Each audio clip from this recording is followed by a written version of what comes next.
Hey everybody, it's Lisa from the Silver Farmhouse coming to you with a pre-recorded video, guys, on how you can make a really cute over-the-door candle hanger. And we are going to need 2 of the metal wreath hanger forms. Now you can get these at the Dollar Tree. I know does sell them. Ours unfortunately did not have any, but I'm sure they're similar to what all the other wreath hangers that I've seen are. I did grab some from Walmart and I did grab some from Hobby Lobby. Hobby Lobbies are $2.99. Walmart's might be like $2.49, but you're gonna need 2. Doesn't matter what color they are or what kind of shape they are. The Walmart ones are rounded on the bottom. This one has a pointed bottom, so it doesn't really matter as long as it's a metal wreath hanger, it will work. So you're gonna need 2, and what you're gonna do, wait until you see how amazing this comes out. Wait, and these are really expensive online, guys. Really expensive online. I have a few in my home. So you're gonna take 1 wreath hanger. Now, what you wanna do is you're gonna wanna leave 1 wreath hanger with the square hanger part that you're going to hang on your door. The other end, you are going to unbend it to be as straight as you possibly can. So I'm just going to unbend it. Now I'm going to tell you, it's not too bad. This one's not too bad. If you feel that it's really bumpy, you can take a hammer, guys, and hammer it flat if you want to hammer it flatter.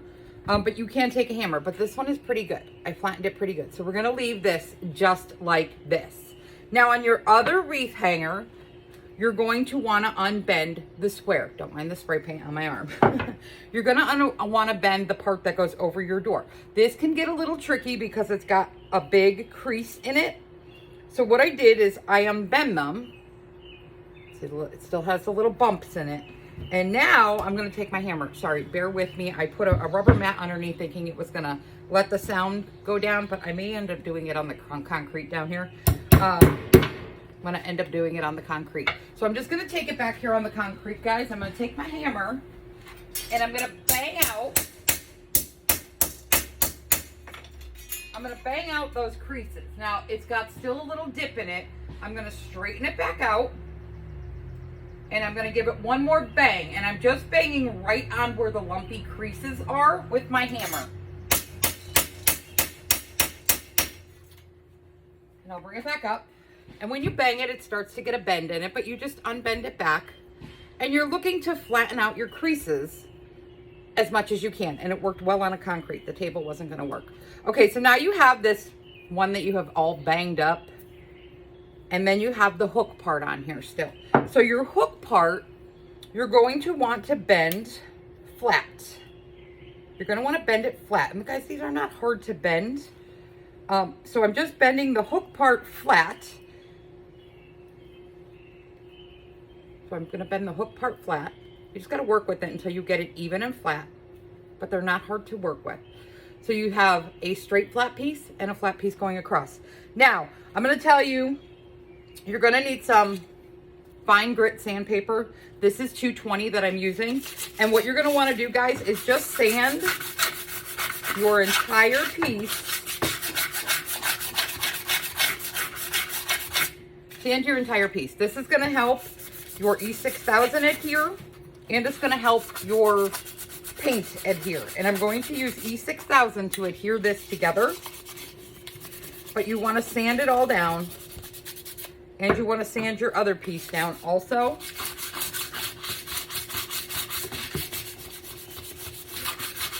Give it a good scuffing. I couldn't sand them beforehand because they were still all bent and everything. So we're going to do them on here because I'm going to show you how to glue them together now. And you could just sand quickly the part you're going to glue and then go back and sand the rest afterwards. But I felt like you just get it all in one shot.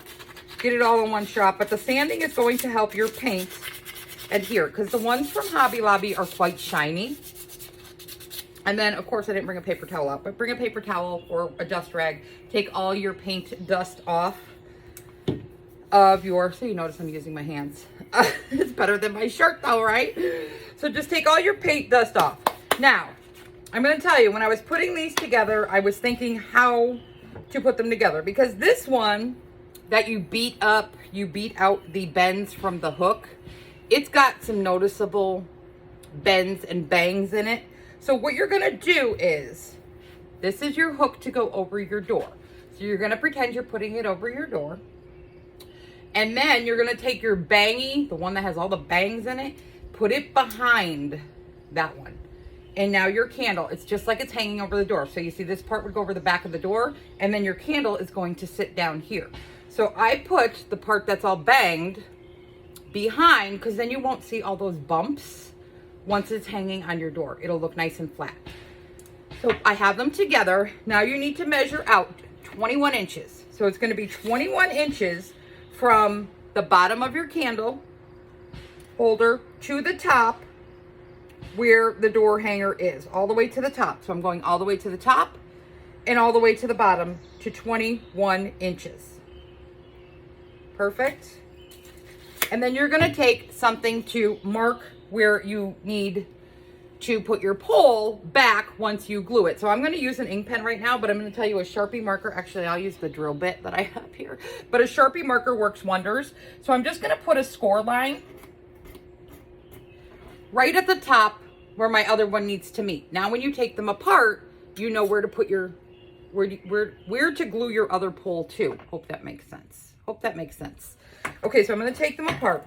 Now I'm going to put some E6000 glue from my scratch line that I made all the way down to the tip here. You can use E6000. You can, this is Gorilla Clear Grip. You can use Gorilla Clear Grip glue. And I'm just going to put a bead of glue right up to where my scratch line is. And then I'm going to put these back together like so. I'm going to line it up to where my little scratch line is, the tip here. Then I'm taking just some clips. Guys, I get these clips from the Dollar Tree. They're just metal clips. You may want to pick up a bag. It's really just a little metal squeezy clip. I'm going to clip this together and let this dry for 24 hours. So I'm going to clip it together and let it dry for 24 hours. Now you see, I still have it in the shape it's supposed to be. The hook goes over the door and the candle sticks out. If you get glue seepage, just wipe it off. As it's, you may have put too much glue and it's seeping out. You can also take the sandpaper when you're done, after it's dry, and sand the little glue that's seeped out off if you missed some, so don't worry about that. After you have that dry and set, you're going to need to spray paint your candle holder, over the door candle holder. Guys, I used flat black. You can use whatever color you desire to use. I used flat black by Rust-Oleum. And you're also going to need, these are from Walmart, but the Hobby Lobby does sell them. Hobby Lobbies are a little smaller, but they will work. But this is a 6-pack of stars from Walmart I got in their wood section. You're only going to need 1 to 2 stars depending on how you want to do this. So I'm going to use 2 stars. Show you. You're going to take your star. This is going to be the base of our candle holder. This is where your candle is going to sit. So I'm taking my star. At the Dollar Tree, they sell bags of coin wrappers, guys. Bags. You get tons of coin wrappers in a bag. You're going to want a $10 quarter coin wrapper. $10 quarter coin wrapper. We are going to add some hot glue to the bottom of our $10 coin wrapper. And we're going to place it in the center of our store. Don't worry if your glue seeps out. It's okay. If you push down and it seeps out the side like mine did. But it's okay. So this is what you're going to need to create. Guys, this is what your candle is going to go in. Take your black spray paint. Spray it all up. I even squirted a little spray inside the coin wrapper. And once you have it all sprayed up, bottom, everything, here is what you end up with. This is your candle holder. Your candle holder. Voila!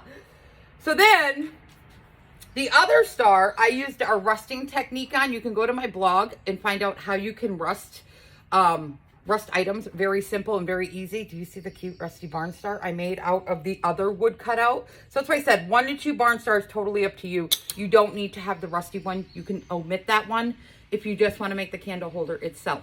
So then what you're going to do is you're going to see how your star is going to fit on here. Now, I'm going to tell you, look through the bottom. You will see if your star is catching or not, because it may not be totally flat. But what I'm going to tell you I did is, do you see how I just made a little bump? I made a little bump in it. I made a bump in it so I know, let me see. I got to make my bump a little down a little further because I want a spot for my star to catch. Because if this is not totally flat, your star is not going to catch. So I'm just making sure I have a catchable area. Okay, you see how it's a nice catchable area. Just keep bending it until you know your wooden star is laying nice and flat, that the glue will adhere. And then you're gonna add some Gorilla Clear Grip Glue, E6000 glue, where it's going to catch. And I'm also gonna add some hot glue. You don't have to, but I am, because it's kind of hard to get this to clip on and fully dry. So the hot glue is gonna help it dry. And I'm gonna set my star base onto my holder. And do you see? Oops, besides the glue strings, there is a spot it caught nicely. So that's what you want to do. And then it looks perfectly straight from here. Once you hang it on your door, you can always bend this up or down to make it level and flat. But mine's pretty good and flat. Mine's pretty good and flat looking at it. But here's how it adheres. Guys, how amazing is this? How amazing is this? And if you can find the hangers from the Dollar Tree, guys, it will be so much cheaper than buying them from Hobby Lobby or Walmart, because it'll only cost you $2 plus your coin wrapper and your star. Now, for my barn star, I'm just going to glue it on the top somewhere. But if you're making more than one of these, measure where you're going to glue it and glue them all the same so that they're not all different, especially if your doors are right next to each other, so that they look even. But I'm just going to take a guesstimate on where I'm going to put my star. I'm going to add some hot glue. And guys, my little rusty barn star that I made here at the Silver Farmhouse out of the wood star, I'm going to glue right on the top. Voila, voila, voila. Now I have one over here dried. This glue is still a little hot and drying, but I'm going to pull this one out and show you. Guys, will you look? You can make an over-the-door candle hanger with 2 wreath hangers. You just need to get yourself a battery operated candle. This one probably came from Michael's, or you don't have to. You can go to the Dollar Tree and get the wax candles, maybe grunge one up or leave it cream, tie a little homespun around it. It doesn't have to light. I know some people are on a budget, so these are a little bit more expensive, but you can always go just get a regular wax candle. Don't burn the candle in the holder, but as a decoration piece, it would be really cute. But guys, do you see what we just created? I'm so excited over this. So if you know somebody who might like to make one of these, feel free to spread the love of the Silver Farmhouse. And thanks so much for watching my video, guys.